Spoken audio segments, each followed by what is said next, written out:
ഇരിക്കെ. ഇപ്പം എങ്ങനെയുണ്ട് സാർ? നല്ല വേദനയുണ്ട് രാജീവ്. ചായ എടുക്കട്ടെ? വേണ്ട സാർ, ഞാൻ ഇപ്പോൾ കുടിച്ചോളൂ. എന്തായി നമ്മുടെ ഫർദർ മൂവ്മെന്റ്സ്? സാർ, വിജയ് മേനോന് ജയിലിൽ നിന്ന് കസ്റ്റഡിയിൽ വാങ്ങാനുള്ള കോർട്ട് ഓർഡർ കിട്ടിയിട്ടുണ്ട്. ഗുഡ്. അല്ല, രാജീവ് എങ്ങനെ ഇയാളുമായിട്ട് മുട്ടി? അത് പറയണമെങ്കിൽ ഇവൻ്റെ ഒരു ബ്രീഫ് ഹിസ്റ്ററി തന്നെ പറയേണ്ടി വരും സാർ.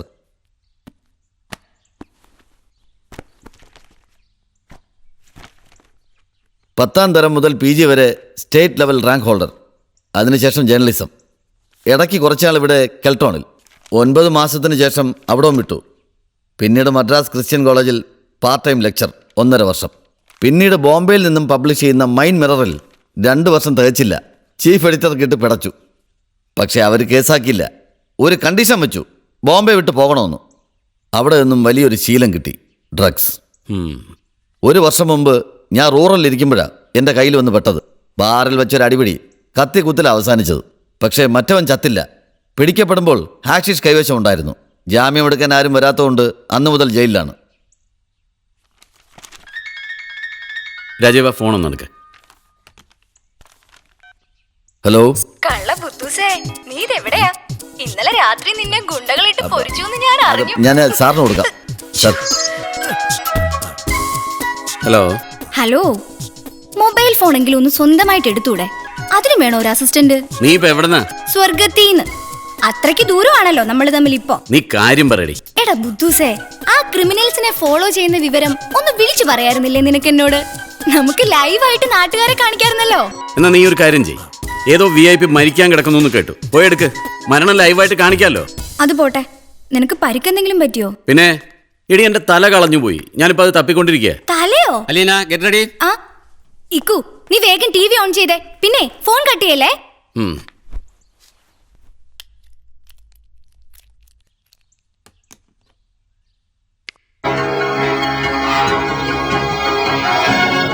നമസ്കാരം, ഞാൻ അലീന നെറ്റിക്കാടൻ. പ്രധാന വാർത്തകൾ.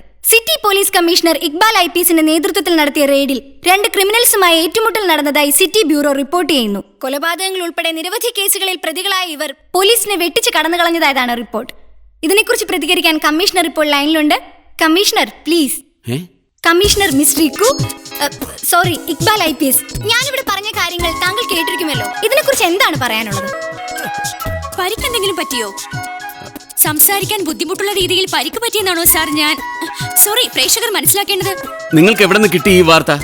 മാധ്യമങ്ങളെ അറിയിക്കേണ്ടതായിട്ട് എന്തെങ്കിലും ഉണ്ടെങ്കിൽ അതിന് ഡിപ്പാർട്ട്മെന്റിൽ ഒരു പ്രത്യേക സെല്ലുണ്ട്, അതുവഴി അറിയിക്കാം. ക്ഷമിക്കണം, അദ്ദേഹം ഫോൺ കട്ട് ചെയ്തതാണോ കട്ടായതാണോ എന്നറിയില്ല.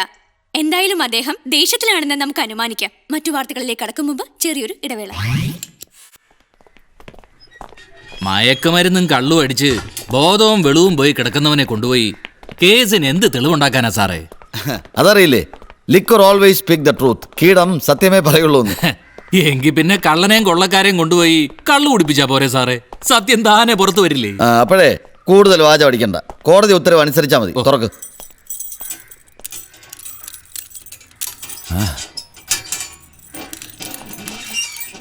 Morning sir. മോർണിംഗ്. മോർണിംഗ്. ഒരു സിഗരറ്റ് ഉണ്ടോ? ഉണ്ട്, വാ തരാം. പിന്നെ എന്തൊക്കെയുണ്ട് വിശേഷം? സുഖം തന്നെ? എന്ത് സുഖം.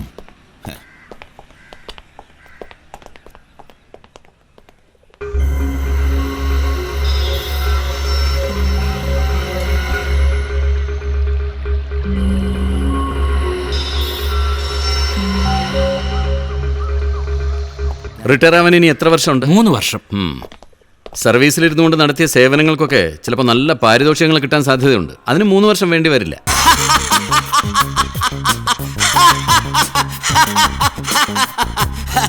ഇതുപോലെ സൂര്യപ്രകാശം വീഴാത്ത മുറിയിൽ ഇരിക്കുമ്പോ എനിക്കിങ്ങനെയാ പൊട്ടിച്ചിരിക്കണം. പക്ഷെ കാണാൻ മുമ്പിൽ മനുഷ്യൻ്റെതാണെന്ന് തോന്നുന്ന ഒരു മുഖങ്ങളും പാടില്ല. അപ്പൊ ആ വോളം പൊട്ടിച്ചിരിക്കാം. Anyway, give me a cigarette. ഇവിടെ സെറ്റ് വലിയ പാടില്ല. 2 രൂപ കൊടുത്ത് 3 രൂപ കൊടുത്ത് ഒരു സിഗരറ്റ് വാങ്ങുന്നവന് 300 രൂപ മുതൽ 500 രൂപ വരെ പിഴ. ഇതെന്ത് നിയമം? പിഴച്ച നിയമം, മാറിയ നിയമം. അത് ഉണ്ടാക്കുന്നവനും വിൽക്കുന്നവനും 3000 കോടി രൂപയുടെ ലാഭം. നട്ടലുള്ളവർ ഭരണത്തിലുണ്ടെങ്കിൽ അത് നിരോധിക്കാൻ പറ. അതാണ് ആണത്വം. ഓ സോറി, ഞാൻ സത്യം പറഞ്ഞു പോയി അല്ലേ? തല്ലിക്കോളൂ തല്ലിക്കോളൂ. നിങ്ങൾ തല്ലാനും ഞങ്ങൾ കൊള്ളാനും അല്ലേ ജനിച്ചത്? ഏയ് മിസ്റ്റർ വിജയ്, ഞങ്ങൾ നിങ്ങളെ ഇവിടെ കൊണ്ടുവന്നിരിക്കുന്നത് തല്ലാനോ കൊല്ലാനോ ഒന്നുമല്ല. ഞങ്ങൾക്ക് നിങ്ങളുടെ ഒരു സഹായം ആവശ്യമുണ്ട്. ഏയ് ചിരിക്കരുത്. ഓ സോറി സോറി സോറി. അമേരിക്കക്കാർ അതിനും അളവ് നിശ്ചയിച്ചോ? ഇന്ത്യക്കാർ എത്രമാത്രം ചിരിക്കാമെന്ന്? മിണ്ടായിരിക്കടാ, സാറ് പറയുന്ന കേട്ടാ മതി. Give me your weapon. എനിക്കൊരു ആയുധം തരൂ, എന്നാലേ എനിക്കൊരാളെ കൊല്ലാൻ പറ്റൂ. പിന്നെ എനിക്ക് വധശിക്ഷ കിട്ടും. ഏയ് ഓ, നിനക്ക് ഇപ്പൊ ബോധമുണ്ട്. ആ ബോധം ഞങ്ങളെ കൊണ്ട് കളയിക്കരുത്. Relax, take a deep breath. Okay, നിനക്കറിയാവുന്ന കാര്യങ്ങൾ നീ ഞങ്ങളോട് പറഞ്ഞാൽ നിന്റെയും ഞങ്ങളുടെയും ജോലി തീർന്നു. നീ കിടക്കുന്ന ജയിലിൽ നിന്നും രാത്രികാലങ്ങളിൽ ചിലർ പുറത്തു പോകുന്നുണ്ട്, റൈറ്റ്? ഓക്കെ, ആ മിടുക്കന്മാരെ ഞാൻ ആരാധനയോട് നോക്കി നിന്നിട്ടുണ്ട്. അവര് പുറത്തിറങ്ങുന്നതിന്റെ പിറ്റേ ദിവസത്തെ പത്രം വായിച്ച നല്ല രസമാണ്. വെട്ടിയ തലകളുടെയും പൊട്ടിയ ബോംബുകളുടെയും എണ്ണം, അരിഞ്ഞു തള്ളിയ കൈകാലുകളുടെ കണക്ക്. Yes, that is the truth, the naked truth. പാവപ്പെട്ടവന്റെ തലക്കിപ്പോ നല്ല മാർക്കറ്റാ. ഒരു തലയ്ക്ക് ലക്ഷങ്ങൾ വരെ കിട്ടും. ജീവിച്ചിരിക്കുമ്പോ ഒരു വിലയില്ലാത്ത സാധാരണക്കാരന്റെ തല കൊണ്ട് അവർക്ക് ലക്ഷങ്ങൾ കിട്ടുവാണെങ്കിൽ ഇറ്റ് ഈസ് ഗുഡ് വർക്ക്, അല്ലേ ഇൻസ്പെക്ടർ? വധശിക്ഷ വരെ കിട്ടേണ്ട കൊടും ക്രിമിനൽ സെല്ലുകളിൽ നിന്ന് ഇറങ്ങിപ്പോന്നു. ജയിലറും സൂപ്രണ്ടന്റും വെള്ളം അടിച്ച് അത് ആഘോഷിക്കുന്നു. അങ്ങനെ പോകുന്ന എത്ര പേരുടെ ലിസ്റ്റ് വേണം? ശേഖർ, ആന്റണി, ജാഫർ, ഇബ്രാഹിം, കരീം വേണോ? ഇനി വേണോ? How much do you want? Okay okay okay okay, relax.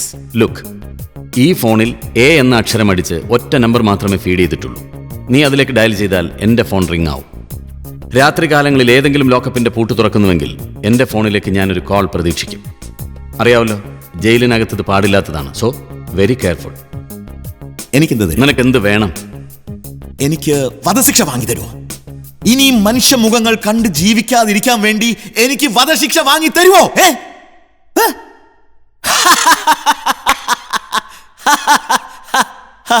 If I died today, would they come to my funeral dressed in black or in shades of grey?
ഇല്ല ഇല്ല, വിട്ടുതരില്ല.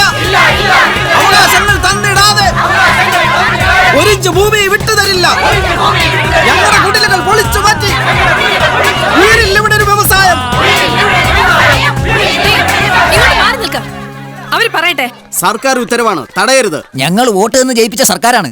ആ സർക്കാരിനാണോ ഞങ്ങളുടെ കൂരയും കുടിലും ഒക്കെ പൊളിക്കേണ്ടത്? തർക്കിച്ചാൽ ബലം പ്രയോഗിക്കേണ്ടി വരും. സർക്കാർ ഏറ്റെടുത്ത ഭൂമിയിലുള്ളത് എന്തും സർക്കാരിന് പൊളിച്ചു മാറ്റാം. കേറിക്കിടക്കാനുള്ള കൂര പൊളിച്ചിട്ട് ഒരു വ്യവസായവും വേണ്ട. നഷ്ടപരിഹാരം കടലാസിലാ. അത് തന്നിട്ട് മതി ഞങ്ങളുടെയൊക്കെ വീടിന്റെ ഒരു കല്ലളക്കാൻ. അതൊന്നും ഞങ്ങൾക്കറിയില്ല. വ്യവസായ വകുപ്പിന് വേണ്ടി അക്വയർ ചെയ്ത ഭൂമിയാണിത്. നിങ്ങൾക്ക് പരാതി ഉണ്ടെങ്കിൽ സർക്കാരിൽ അറിയിക്കണം. ഞങ്ങളെ കല്ല് ചുമന്നും കഷ്ടപ്പെട്ടും രക്തം വെള്ളമാക്കി ഉണ്ടാക്കിയ മുതലായത്. അതിൽ തൊടുന്നതിന് മുമ്പേ ഞങ്ങളെയൊക്കെ കൊല്ലേണ്ടി വരും. കളക്ടറെ, മര്യാദയ്ക്ക് പോലീസിനെയും പട്ടാളത്തിനെയും വിളിച്ചോണ്ട് പൊക്കോണം. നോ, എനിക്കൊന്നും കേൾക്കണ്ട. എനിക്ക് ഉത്തരവ് നടപ്പാക്കിയേ പറ്റൂ. നിങ്ങൾ കേക്കണം കളക്ടറെ, ഇതേ ഞങ്ങളുടെ കൃഷ്ണാടിന്റെ കാലത്ത് തുടങ്ങിയ പ്രശ്നം. നമ്മള് വ്യവസായത്തിനൊന്നും എതിരല്ലെന്ന് ഒഴിഞ്ഞു പോവാനും തയ്യാറാ. പക്ഷെങ്കില് നമ്മൾ ആവശ്യപ്പെട്ട ഭൂമി അത് കബൂലാക്കി ആ കടലാസ് ഞമ്മടെ കയ്യിൽ വെച്ച് തരണം. ഇല്ലെങ്കിലേ ആദ്യം ഞമ്മടെ മയ്യത്തെടുക്കേണ്ടി വരും. ഹലോ,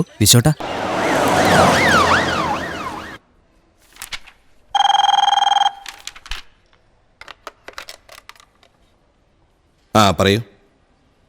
ഓഹോ, അയ്യോ വേണ്ട, പെട്ടെന്ന് കയറിയങ്ങ് അറ്റാക്ക് ചെയ്ത് കളയരുത്. മയത്തിലൊന്നുകൂടി ഒന്ന് പറഞ്ഞു നോക്ക്. എന്നിട്ടും അനുസരിച്ചില്ലെങ്കിൽ ഈ ലോ ഹാൻഡ് ഓർഡർ നടപ്പാക്കുന്നത് എങ്ങനെയാണെന്ന് ഞാൻ പറഞ്ഞു തരേണ്ടല്ലോ.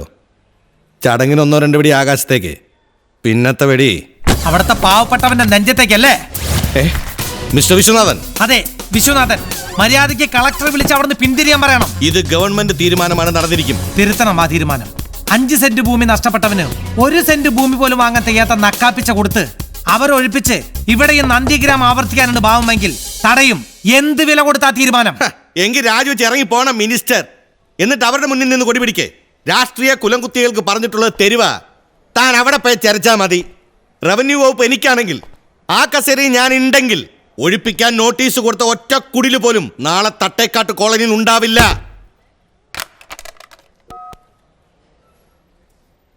കളക്ടർ മീരാദേവിയെ കണക്ട് ചെയ്യൂ. അത്രയ്ക്ക് ആവേശം അങ്ങോട്ട് കാണിക്കില്ല സാറേ. കാരണം നാളെ സാറ് തന്നെ ആയിരിക്കും റവന്യൂ മന്ത്രിയുടെ സീറ്റിൽ നിന്ന് ഉറപ്പിച്ച് അങ്ങോട്ട് പറയാൻ കഴിയില്ലല്ലോ സാറേ. സാറ് പറഞ്ഞ പോലെ രാഷ്ട്രീയ കുലകുത്തികൾക്ക് പറഞ്ഞിട്ടുള്ള തെരുവ് തന്നെയാ. ചിലപ്പോ അവിടെ പോയിട്ട് ചിഴക്കേണ്ടി വന്നല്ലോ. എന്താ സംശയം ഉണ്ടാ? സാറിന്റെ ഒരു പുന്നാര അനുജനില്ലേ സമൂഹത്തെ സേവിക്കാൻ കഷ്ടപ്പെടുന്നതിനിടയിൽ പിടിച്ച് സർക്കാരിന്റെ അതിഥിയായി ജയിലിൽ കഴിയുന്നവൻ? അവരെ ചോദ്യം ചെയ്ത കൂട്ടത്തിൽ അവന്റെ വായിൽ നിന്ന് വീണ് കിട്ടിയ ചില പളങ്കുമണികൾ ഞങ്ങളൊരു പെട്ടിയിലാക്കി അടച്ചു വെച്ചിട്ടുണ്ട്. അതിൽ പലതിലും സാറിന് മനോഹരങ്ങളായ ചിത്രങ്ങളും ഉണ്ട്. കമ്മീഷണർ ഇക്ബാലിനും എനിക്കും അറിയാവുന്ന ചില രഹസ്യങ്ങൾ മാത്രമാണ് ഇപ്പോഴത്. അതുകൊണ്ട് ഇപ്പൊ ഇവിടെ ഒറ്റ ഓപ്ഷനേ ഉള്ളൂ. നാളെ അത് വാർത്തയായിട്ട് വരണോ അതോ തട്ടേക്കാട് കോളനിയിലെ പ്രശ്നം വാർത്തയായിട്ട് വരണോ? സാറ് തീരുമാനിക്കുക. അതെ, ഒരു ബ്ലാക്ക് മെയിലിംഗ് ഇല്ലാതെ എങ്ങനെയാ സാറേ ഇത്തരം കാര്യങ്ങൾ ഒരു സ്മൂത്ത് ആയിട്ട് നടക്കുക? അതുകൊണ്ട് യുക്തമായിട്ടൊരു തീരുമാനം സാർ എടുക്കുക. തീരുമാനം ഒരുപാട് വൈകിയാൽ ഒരു റിയാലിറ്റി ഷോ കേരളത്തിലെ ജനങ്ങൾ മൊത്തം കാണും. വരട്ടെ.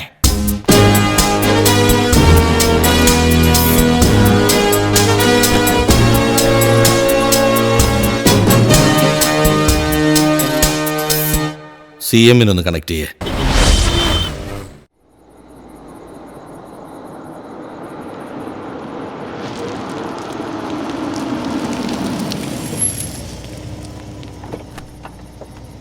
മോളെ മോളെ എഴുന്നേക്ക്. അച്ഛന് ഒരു ഗസ്റ്റ് ഉണ്ട്. മോള് പോയി കിടന്നു. ഞാൻ ഉറങ്ങണതിന് മുമ്പ് വരുമല്ലോ. പിന്നെ എന്താ സാർ അത്യാവശ്യമായിട്ട് കാണണമെന്ന് പറഞ്ഞത്? നടരാജനുമായി വീണ്ടും മുടക്കിത്താനല്ലേ സാർ? അത് പിന്നെ ഒരു കണക്കിന് തട്ടേക്കാട് കോളനി പ്രശ്നമാ പാർട്ടിക്ക് തന്നെ അച്ഛനെ വേണ്ടാതാക്കിയത്. സത്യം പറഞ്ഞാൽ ആ പ്രശ്നം തന്നെയാ ചരിത്രത്തിൽ ആദ്യമായി തുടർച്ചയായി ഒരേ പാർട്ടിക്ക് തന്നെ വീണ്ടും അധികാരത്തിലേറാൻ അവസരമൊരുക്കിയത്.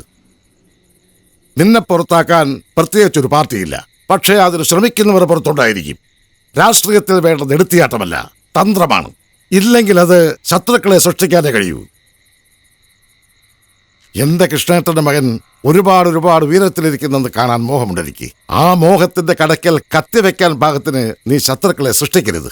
ഓർക്കുക, ശത്രു സംഹാരമേ ഉള്ളൂ, മനുഷ്യത്വമില്ല. അതാണ് പോളിറ്റിക്സ്. സൂക്ഷിക്കണം. ഇത്രയുമേ ഇപ്പോൾ എനിക്ക് ഇതിനോട് പറയാനുള്ളൂ.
എങ്ങനെയുണ്ട് ഡോക്ടർ? അത്ഭുതം വല്ലതും സംഭവിച്ചാലായി. എന്നുവെച്ചാൽ ഒരു 5% പോലും സാധ്യത ഞാൻ കാണുന്നില്ല. My God. ഡോക്ടർ മാറരുത്. ശേഖർ ശേഖർ ശേഖർ കണ്ണു തുറക്കും. Shekhar please. Shekhar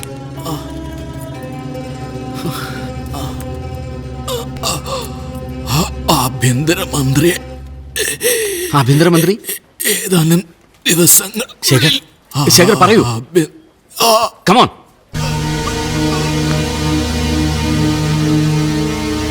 Shekhar,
good morning sir. Good morning. Collector ഇരിക്കണം. വിളിപ്പിച്ച കാര്യം പറയാം. സർ. കളക്ടറോട് എനിക്ക് റിക്വസ്റ്റ് ഉണ്ട്. പറയൂ സർ. മറ്റൊന്നല്ല, നമ്മുടെ തട്ടേക്കാട് കോളനിയിൽ ഇഷ്യൂ. അതുമായി ബന്ധപ്പെട്ട ഫയൽ കളക്ടർ മേശപ്പുറത്ത് ഉറങ്ങാൻ തുടങ്ങിയിട്ട് കാലം കുറയായി. അതൊന്ന് പൊടി തട്ടിയെടുക്കണം. മുരുക്കുമുറി ചേത്തുമ്പള്ളയ്ക്കടുത്ത് സർക്കാരിന്റെ കൈവശമുള്ള 66 ഏക്കർ സ്ഥലം, അതാണ് അവർ ആവശ്യപ്പെടുന്നത്. ഒപ്പം മാന്യമായ നഷ്ടപരിഹാരവും. അതൊരു ന്യായമല്ലേ? അതുകൊണ്ട് അതവർക്ക് കൊടുത്തെന്നുള്ള ഉത്തരവിട്ട് ആ ഫയൽ അങ്ങ് ക്ലോസ് ചെയ്യണം. No, it's an order. നാളത്തെ പത്രങ്ങളിൽ ആ വാർത്ത വരണമെന്ന് എനിക്ക് നിർബന്ധമുണ്ട്. എന്തു പറയുന്നു? പക്ഷേ സർ, അത് പൊളിച്ചു നീക്കാനാണ്. അതെ, അതിനവർക്ക് എതിർപ്പില്ല. അവർക്ക് ഇഷ്ടപ്പെട്ട സ്ഥലങ്ങളിലേക്ക് അവരെ മാറ്റണമെന്നുള്ളൂ. അതിലൂടെ ഒരു പറ്റം പാവം മനുഷ്യരുടെ കാലങ്ങളായുള്ള കണ്ണീരിനൊരു മോചനം. ഒപ്പം അവിടെ തുടങ്ങാനിരിക്കുന്ന വ്യവസായത്തിന് തടസ്സങ്ങളില്ലാത്തൊരു വഴി. അതിന്റെ പിന്നിൽ എന്ത് വിപ്ലവം ഉണ്ടായാലും കളക്ടർ പേടിക്കണ്ട. കൂടെ ഉണ്ടാവും ഈ മിനിസ്റ്റർ വിശ്വനാഥൻ.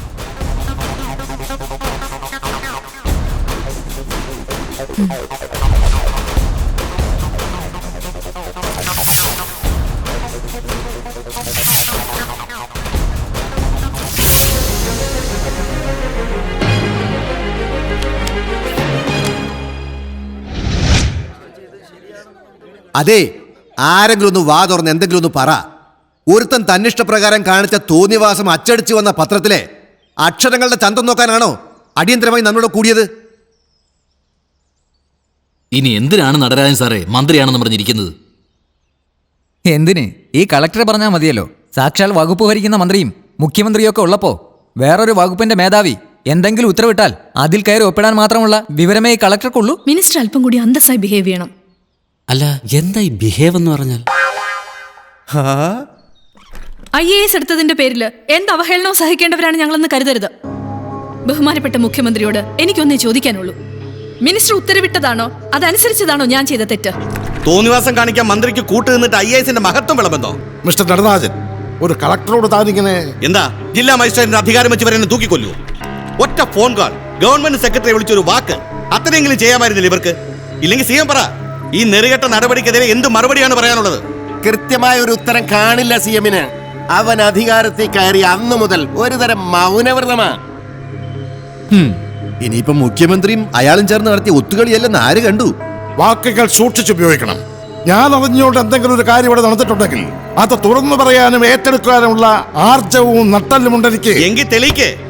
ഈ വാർത്തയും ഉത്തരവും പുറത്തു വന്നതിന്റെ കാരണക്കാരനായ ഈ മന്ത്രിസഭയും ഭരണത്തെയും വെല്ലുവിളിച്ച വിശ്വനാഥിനെതിരെ നടപടി എടുക്ക്. അങ്ങനെ തെളിയിക്കണം CM ആർജോ ആണത്തോ. എന്റെ നടരാജൻ സാറേ, നിങ്ങൾ എന്തോന്നായി പറയുന്നത്? അയാൾക്കെതിരെ നടപടിയെടുത്താലേ അയാൾ പിന്തുണ പിൻവലിക്കും. ഒരു കണക്കിന് നോക്കിയാലേ ഇങ്ങനെ പോരടിക്കുന്ന മന്ത്രിസഭയുമായി മുന്നോട്ട് പോകാതിരിക്കുന്നതാ ഭേദം. ഇല്ല, അധികാരത്തിലേറിയിട്ടുണ്ടെങ്കിൽ 5 വർഷം തികച്ചിട്ടേ ഇറങ്ങൂ. അതിനുവേണ്ടി അവൻ മത്സരിച്ച മണ്ഡലത്തിൽ ഒരു ബൈ ഇലക്ഷൻ വേണ്ടി വന്നാൽ പോലും. മിസ്റ്റർ നടരാജൻ,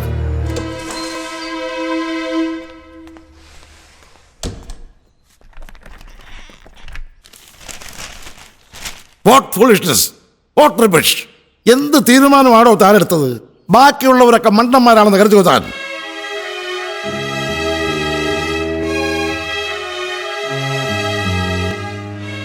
എന്താ തനിക്കൊന്നും പറയാനില്ലേ? താൻ ഒറ്റയ്ക്കങ്ങ് ഭരിക്കാമെന്ന് കരുതിയോ? താൻ എന്തിനാണോ അവരെ നോക്കുന്നത്? അവരെ പ്രതിയാക്കി തിരക്ക് രക്ഷപ്പെടാമെന്നാണോ? No, impossible. സർ, ഇതിന്റെ പേരിൽ പഴി കേൾക്കാനും എന്നെ ബലിയാടാക്കാനുമാണ് തീരുമാനമെങ്കിൽ എനിക്ക് എല്ലാ മാധ്യമങ്ങളോട് തുറന്നു പറഞ്ഞ് റിസൈൻ ചെയ്യേണ്ടി വരും. നിങ്ങൾ ഇന്ന് രാജിവെക്കണം. ഉത്തരവിട്ടത് ഞാനല്ലേ? അതിന്റെ പേരിൽ ഞാൻ രാജിവെക്കണോ? തയ്യാറാണ് ഞാൻ. മറ്റൊന്നും എനിക്ക് പറയാനില്ലേ സാർ. അല്ല, മന്ത്രിസ്ഥാനത്ത് നിന്നോ മുന്നണിയിൽ നിന്നോ ഈ രാജ്യസന്നദ്ധത?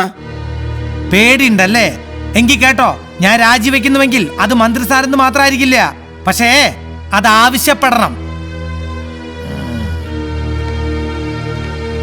അയ്യോ, ആരെങ്കിലും അവന്റെ കാലൊന്ന് പിടിക്ക്, അല്ലെങ്കിൽ മന്ത്രിസഭ താഴെ വീഴും. CM എന്തെങ്കിലും പറയാനുണ്ടോ? അയാൾ പറഞ്ഞത് നിങ്ങൾ എല്ലാവരും കേട്ടില്ലേ? ഇനി നിങ്ങൾ തന്നെ തീരുമാനിക്കുക. ഈ മന്ത്രിസഭയുടെ ഭാവിയാണോ വേണ്ടത്, അതോ വിശ്വനാഥന്റെ രാജിയാണോ വേണ്ടതെന്ന്? സർ, എന്താ സർ, എന്താ സംഭവിച്ചത്? അറിയില്ല, എനിക്കൊന്നും അറിയില്ല ഇക്ബാലെ. പക്ഷെ എനിക്കിവിടെ സമ്മതിക്കേണ്ടി വന്നു. കളക്ടറെ കൊണ്ട് ഉത്തരവിടിപ്പിച്ച് ഞാൻ തന്നെയാണെന്ന്. വന്നവൻ ആരായാലും രൂപസാദൃശ്യത്തിൽ ഒരു മുടിയുടെ വ്യത്യാസമില്ലാത്തവനാണെന്ന് കളക്ടർ മീരാദേവിയുടെ കണ്ണുകളിൽ നിന്ന് എനിക്ക് വായിക്കാമായിരുന്നു. സാറിനെ പോലൊരുത്തൻ, സാറിന്റെ ജോലി, അതും കളക്ടറെ പോലും തെറ്റിദ്ധരിപ്പിക്കാന്ന് വെച്ചാൽ എനിക്ക് വിശ്വസിക്കാൻ പറ്റുന്നില്ല. വിശ്വസിക്കണം. ഹോം മിനിസ്റ്റർ വിശ്വനാഥൻ, ഈ ഞാൻ നെല്ലിയാമ്പതി ഗസ്റ്റ് ഹൗസിൽ പോയിട്ടില്ല, കളക്ടർ മീരാദേവിയെ കണ്ടിട്ടുമില്ല. ഇനി ഞാനത് തന്നെയും പറഞ്ഞ് വിശ്വസിപ്പിക്കണോ?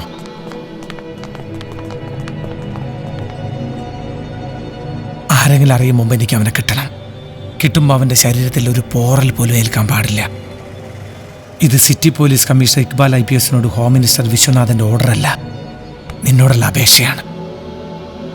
എനിക്ക് കിട്ടണം അവനെ, ഒരു തുള്ളി രക്തം പോലും പൊടിയാതെ. സർ,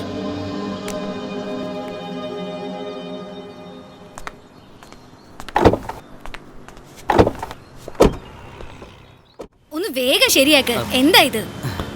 ഇതെന്താണെന്ന് ഒരു പിടിയും കിട്ടുന്നില്ല. ഒന്ന് വേഗം ആവട്ടെ. 10 മണിക്ക് ചെന്നില്ലേ പണി കാണത്തില്ല, മനസ്സിലായോ?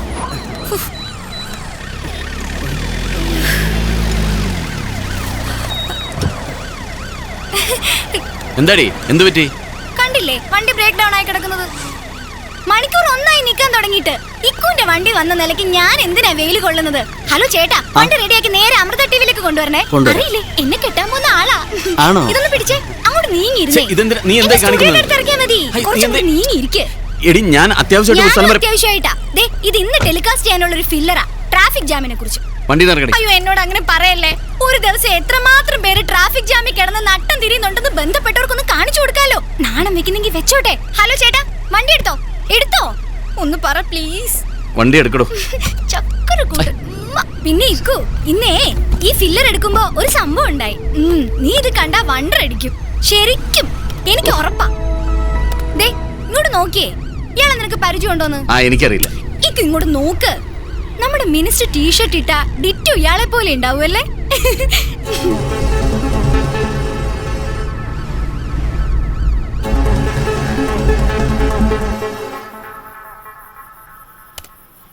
ഈ റാസ്കലിനെ ഇപ്പൊ തന്നെ പൊക്കണം. എല്ലാ സ്റ്റേഷനിലും ഇൻഫോം ചെയ്യാം. നോ, തൽക്കാലം ഇത് പുറത്താരും അറിയരുത്. ആരെങ്കിലും ഇത് അറിഞ്ഞാൽ മന്ത്രിസഭാ യോഗത്തിൽ ഞാൻ ഏറ്റെടുത്തതും അടിവരയിട്ട് പറഞ്ഞതിനുമെല്ലാം ഉത്തരം നൽകേണ്ടി വരും. സാർ?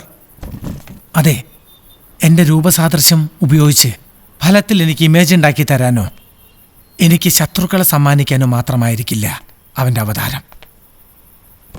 ലക്ഷ്യങ്ങൾ വേറെയും ഉണ്ടായിരിക്കും. സാർ, ഒരു മിനിസ്റ്ററുടെ അധികാര പരിധിയിലാണ് അവൻ കയറി കളിച്ചത്.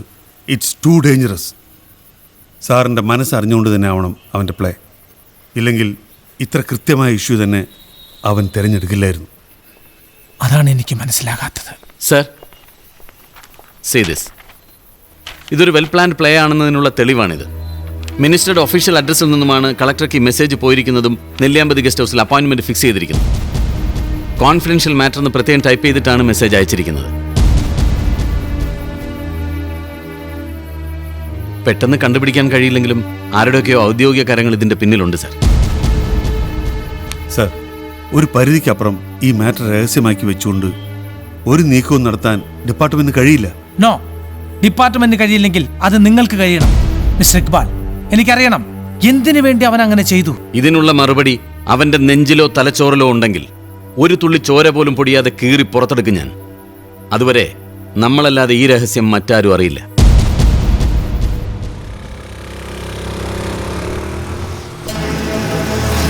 Hey! Stop!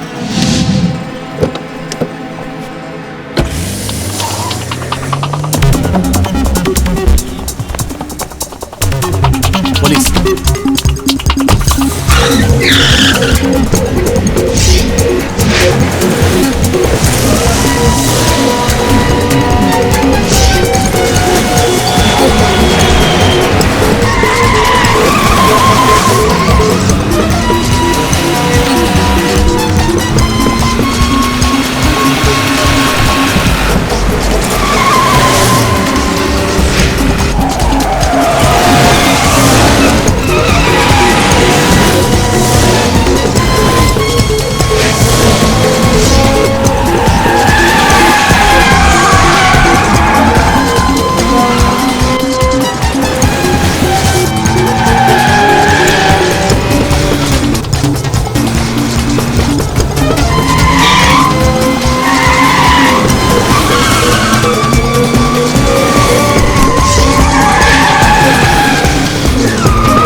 ഒരു മനുഷ്യനും പറയില്ല അത് വിശ്വനല്ലെന്ന്.